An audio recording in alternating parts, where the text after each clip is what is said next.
আমার তো মনে হয় 27-এই চলে যাবে, আমার যতদূর ধারণা। ভারতবর্ষের সরকার 27-এই উল্টে যাবে।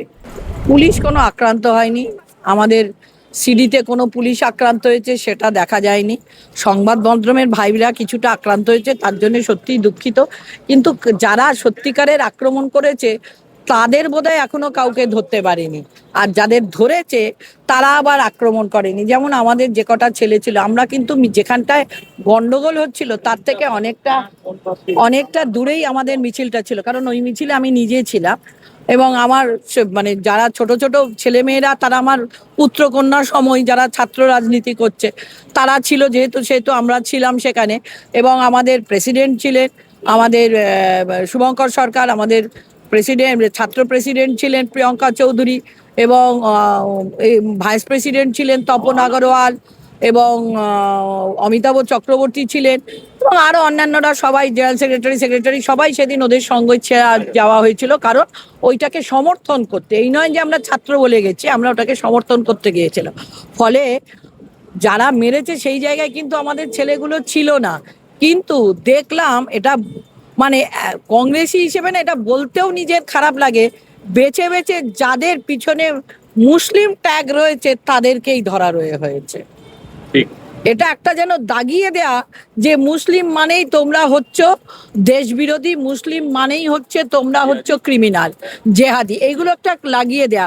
একজনকে ধরেছে যে কংগ্রেসের মিছিল মিটিং এ থাকে, কিন্তু সেদিন ছিলই না, তিনি কলেজ স্ট্রিটে এসেছিলেন আমাদের জমায়েতের ওখানে, ওনার পায়ে প্লেট বসানো, সেই প্লেট সে আবার মেছোয়াতে তার ফলের গদিতেই চলে গিয়েছিল, কিন্তু তাকে তুলে নিয়ে আসা হলো। বাকি যে 5জনকেও ধরেছে তারা কিন্তু কেউ ভাঙাভাঙির মধ্যে ছিল না। আর ওই যে বলছে সরকারি সম্পত্তি ভাঙা, আপনি এখানে যে রেলগার্ডগুলো আছে তাদের কি সঠিক আছে? রেলগার্ডের পায়া নেই, এখানে কটা রেলগার্ড আছে তার পায়া আছে। পুলিশের এই মিথ্যে আচরণগুলো, মানে এগুলো কি অ্যাসেম্বলিতে বসে মুখ্যমন্ত্রী তথা স্বরাষ্ট্রমন্ত্রী যেটা শিখিয়ে দিচ্ছে সেটাই পুলিশ করতে বাধ্য হচ্ছে? কারণ তা নাহলে আগামীকাল যে ডিএটা পাওয়ার কথা আছে আগামী মাসে, সে ডিএটা পারবে না, মাইনেটা পাবে না, কোথায় আবার পোস্টিং হয়ে যাবে, এই ভয়েতে তারা মুখ্যমন্ত্রীর কথা শুনতে বাধ্য হচ্ছে। এবং মুখ্যমন্ত্রী তো বসেই ওখান থেকে ভার্ডিক্ট দিয়ে দিচ্ছেন, সকালে ধরবো বিকেলে খালাস, এবং ক্যাপিটাল পানিশমেন্ট দেবো। এগুলো কি একটা সরকার চলছে?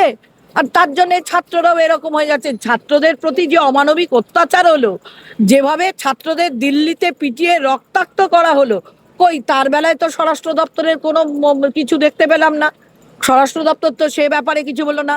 বিহারে যে AK-47 নিয়ে ছাত্রদের ওপর গুলি চালানো হলো, কই সে ব্যাপারে তো কিছু দেখতে পেলাম না। মেন স্ট্রিম সংবাদ মাধ্যমগুলো দেখাচ্ছে কবে, যখন তোমাদের মতন এই ছোট ছোট ইউটিউব চ্যানেলগুলো বারবার দেখে সেগুলোকে ভাইরাল করছে, তখন মেন স্ট্রিম চ্যানেল যাচ্ছে।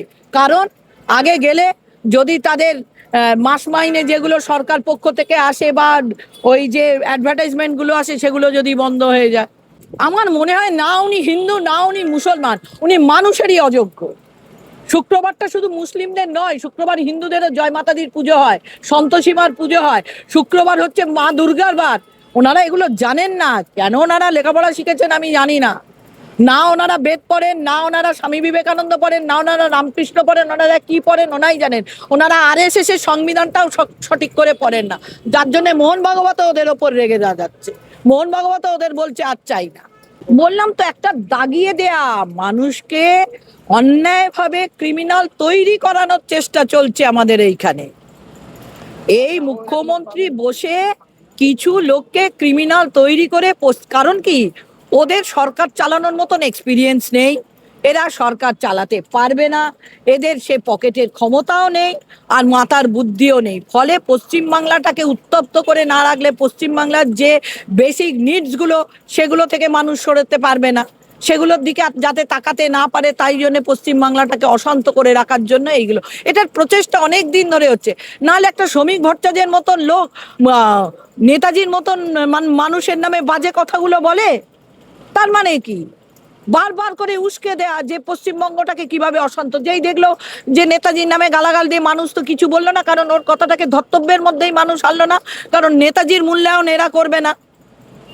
এদের সে ক্ষমতাই নেই মূল্যায়ন করার। একটা মানুষকে মূল্যায়ন করতে গেলে আমি যে একটা মানুষকে মূল্যায়ন করব, আগে তো তার সমান সমান হতে হবে, তবে তো আমি তার মূল্যায়ন করতে যাব। সে মূল্যায়ন করার ক্ষমতা পশ্চিমবাংলার মানুষের কোথায়, কার আছে? সারা ভারতবর্ষের মানুষের নেই নেতাজিকে মূল্যায়ন করা। তো এরা কি করবে?